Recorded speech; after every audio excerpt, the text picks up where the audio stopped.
Terima kasih pemirsa, Anda kembali bersama kami dalam segmen Create Up, dan hari ini kita akan membahas tema yang menarik nih mengenai sayangi hewan peliharaan pakai aplikasi. Kamu punya hewan peliharaan nggak, Wiki? Aku punya hewan peliharaan kucing namanya Babs. Namanya Babs. Itu Iya. kayak bubble-bubble. Iya, gitu betul. ya? Ini kalau ngomongin soal hewan peliharaan kan ini adalah satu Hobi. hobi dan juga mungkin sudah menjadi bagian dari keluarga begitu ya. Jadi kalau memang ada apa-apa hewan peliharaannya sakit dan lain sebagainya, kadang suka kepikiran ya kayak punya anak sendiri kayaknya ya. Sehingga kemudian dari makanannya, kebersihannya dan lain sebagainya itu harus betul-betul diperhatikan. Gitu. Oke, kita akan membahasnya Betul. pada pagi hari ini pemirsa bersama dengan Mbak Silviana Wijaya. Ini adalah founder and CEO dari Kibel. Kibel ya. Selamat pagi. Selamat pagi. Ya, Apa apa kabar Mbak? Baik. Iya, terima kasih sudah disempatkan waktunya untuk hadir di pagi hari ini bersama Create Up, Mbak Silviana. Kalau bicara mengenai inspirasi didirikannya Kibel, inspirasinya dari mana Mbak Silviana? Dan bagaimana sebetulnya Anda juga membaca market dari masyarakat sendiri yang cukup banyak memiliki hewan peliharaan dan nampaknya cukup memperhatikan lah hewan peliharaannya. Iya. Jadi sebenarnya kalau inspirasi sendiri kami dari founder dan co-founder Kibel, sebenarnya kita tuh juga memiliki background sebagai pet owner ya. Dimana ketika kita ketemu dengan sesama pet owner, banyak sekali nih masalah-masalah yang mereka sharing dan juga ceritakan lah ke kita. Nah, pada kesimpulannya kita tuh sering banget menemukan mereka tuh komplain mengenai masalah ketidakefisiensian nih dalam pet industry, mulai dari supply dan demand yang tidak merata. Selain itu juga seperti yang kita tahu ya, di Indonesia sendiri untuk hewan, terutama hewan peliharaan tuh belum ada standar atau regulasi yang tepat nih dari pemerintah. Itu sebabnya di sini, di area ini menimbulkan banyak masalah dan juga dispute. Akhirnya kita memutuskan harusnya ada wadah nih di tengah-tengah antara si pet industry dengan pet owner. Sehingga kita bisa membantu keduanya untuk bertumbuh dan berkembang serta mendapatkan jasa dan produk yang tepat. Seperti itu. Oke, awalnya ada pengalaman pribadi tidak sih? Akhirnya oke, kayaknya menarik nih kalau saya mendirikan perusahaan rintisan kayak gini. Iya, pengalaman pribadi justru banyak sekali sih. Jadi saya juga memiliki anjing ya. Ketika dalam prosesnya nih merawat anjing, pasti kan kita butuh ke dokter hewan, terus butuh jasa grooming, butuh nyari produk-produk untuk makanannya dan segala macamnya. Nah di sini tuh jujur banyak sekali kesulitan ya, mulai dari menemukan vendor yang tepat dan memang yang bisa dipercaya. Selain itu produk-produknya pun bervariasi sekali. Jadi untuk bisa menemukan yang memang oke dan kualitasnya sesuai itu lumayan sulit ya. Seperti itu. Oke, nah terkait dengan permasalahan yang tercapture, bagaimana sebetulnya Kibel menjembatani itu dan caranya Kibel bekerja seperti apa Mbak Silvi? Iya, kalau dari sisi cara Kibel bekerja, sebenarnya kita itu menyediakan sebuah website, di mana di dalam website itu setiap vendor yang sudah tergabung dan sudah di-approve oleh Kibel, itu sudah kami kurasi. Jadi secara standar, terus SOP, serta sertifikasi, sudah kami pastikan mereka tuh sudah lengkap dari sisi itu. Sehingga pet owner yang masuk dan juga memakai dan memesan jasa di Kibel, itu sudah bisa jauh lebih merasa aman, terus juga percaya sih. Gitu. Oke, sudah berapa lama Kibel berdiri dan perkembangannya, penggunanya sejauh ini bagaimana? Ya, Kibel berdiri itu sudah sekitar satu tahun lebih. Nah, dari sisi pengguna sebenarnya yang tercatat di database kita itu sudah ada sekitar 6.700. Jadi mereka yang masuk terus mengakses fitur edukasi, menggunakan buku vaksin digital kita dan juga melakukan pemesanan grooming di sana. Oke, berarti saya tertarik ke kerjasama yang dilakukan oleh Kibel sendiri dengan vet gitu ya, ataupun mungkin dengan salon hewan peliharaan begitu. Nah itu sudah berapa banyak yang sudah bergabung dan secara harga kalau misal dibandingkan dengan mungkin pet ownernya sendiri yang langsung datang ke salon hewan peliharaan begitu, itu kalau dibandingkan dengan harga yang kemudian ada di Kibel itu seperti apa? Iya, jadi kalau untuk vendor yang tergabung di tempat kita, sampai sekarang tuh kita masih membatasi ya, tidak semua vendor yang mendaftar itu kita bukakan akses ke sini.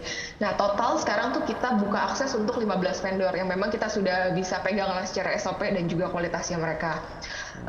Tapi kita masih membatasi ke 15 vendor ini ada di Jabodetabek. Secara harga sendiri sebenarnya kita pastikan pemesanan lewat aplikasi Kibel itu jauh lebih murah daripada mereka langsung booking ke vendornya. Karena kita ada beberapa kerjasama tertentu sehingga kita bisa provide harga yang sedikit lebih murah dibanding pasaran seperti itu. Oke, jadi sudah berapa banyak vendor yang join di Kibel? Iya, total ada 15 vendor. 15 tadi, 15 ya. seperti disampaikan ya. Ini menarik sebut, tapi dari Kibel sendiri sejauh mana melakukan apa semacam pemastian dari quality ataupun SOP yang dimiliki oleh si vendor-vendor ini? Apakah secara berkala dilakukan pengecekan gitu atau seperti apa? Karena bicara soal misalnya sebuah tempat pet shop ataupun mungkin tempat grooming begitu, kalau misalnya dia ganti karyawan, mungkin secara standar perawatan juga mungkin akan sedikit berbeda gitu. Nah, Kibel sendiri melakukan penilaiannya ataupun evaluasinya itu seperti apa? Ya, biasa vendor-vendor yang tergabung di kita, mereka sudah punya sertifikasi resmi nih dari kayak groomer-groomer yang memang mendirikan sebuah organisasi. Jadi sertifikat nih kita cek. Selain itu juga biasanya sebelum bergabung kita akan meminta mereka submit SOP yang mereka pakai. Jadi kayak dalam bentuk dokumentasi ya. Setelah itu biasanya setiap mereka melakukan grooming, biasanya secara random sih kita tik untuk kayak kita datang, kita bantu liatin juga bener nggak sesuai yang mereka catatkan ya di SOP-nya mereka. Seperti itu sih. Vendor-vendor yang ada ini Mbak Silviana hanya ada di wilayah Jakarta saja kah dan sekitarnya atau ada juga di luar wilayah Jabodetabek? Iya, sekarang sebenarnya fokusnya kita masih Jabodetabek. Cuma sekarang kita masih coba mengeksplor market di area Bandung dan Bali. Oh, Bandung dan juga Bali gitu ya? Iya, Apa betul. sih yang dilihat oleh Kibel gitu ya ketika ingin apa ya istilahnya ekspansi lah ke luar Jabodetabek? Kenapa memilih Bandung dan juga Bali? Apakah karena apa? Yang marketnya itu juga banyak di sana gitu, yang pencinta hewan mungkin.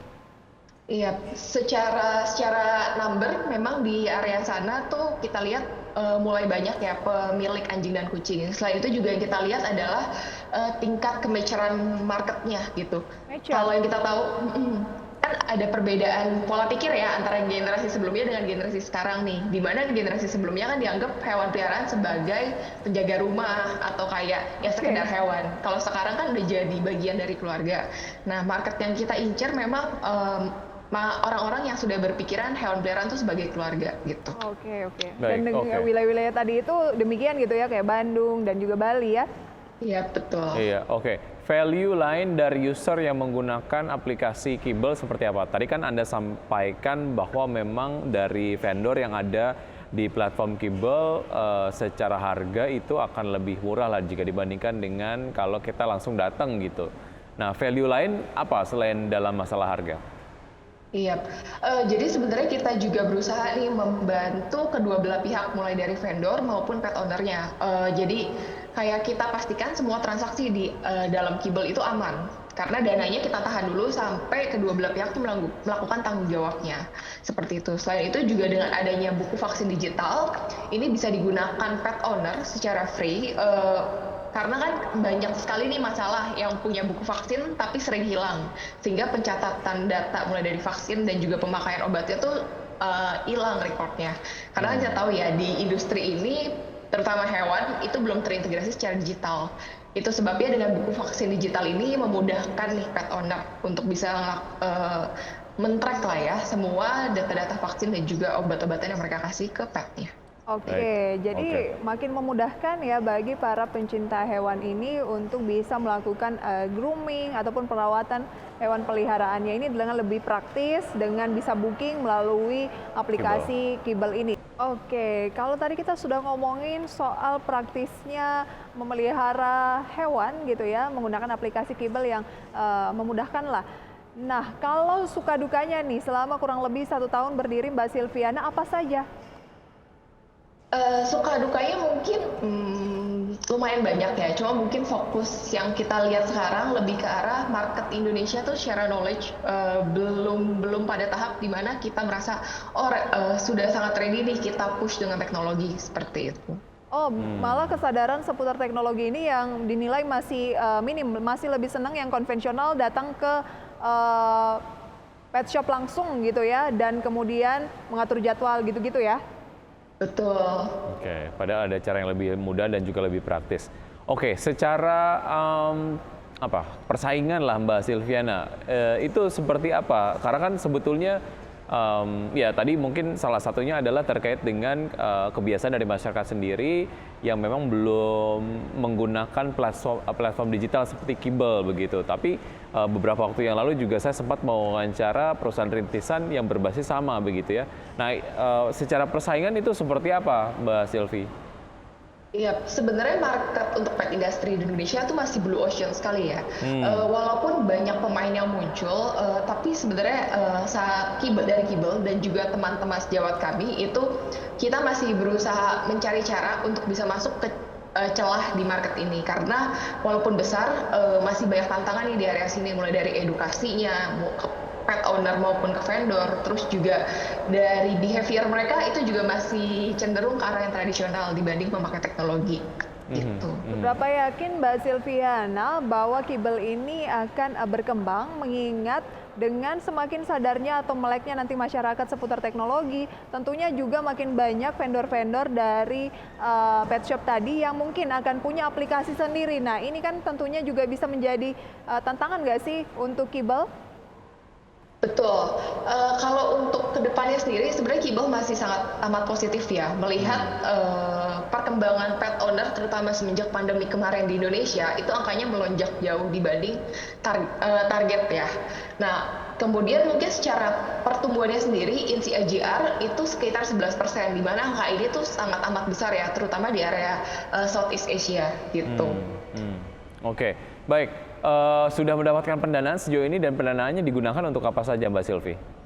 Oke, kalau untuk pendanaan sebenarnya sampai saat ini Kibble mau fokus untuk bootstrapping terlebih dahulu, karena kita ada beberapa target yang mau kita achieve sebelum kita ajukan pendanaan. Ketika nantinya dapat pendanaan, fokusnya nanti akan kita gunakan untuk tujuan ekspansi sih, seperti itu. Kalau target saat ini yang ingin di-achieve sebelum mendapat pendanaan apa saja? Ya, sebenarnya kita itu mentargetkan bisa men-serve sebanyak 1 juta user. 1 juta user. Baik. Sejauh ini usernya sudah berapa Mbak Silvi? Ya, sebenarnya masih lumayan jauh dari target. Seperti tadi kita bilang, ada di sekitar 6.700-an user. 6.700-an, kurang lebih 1 tahun gitu ya. Nah, target 1 jutaan user ini kapan kira-kira ditargetkan itu bisa tercapai?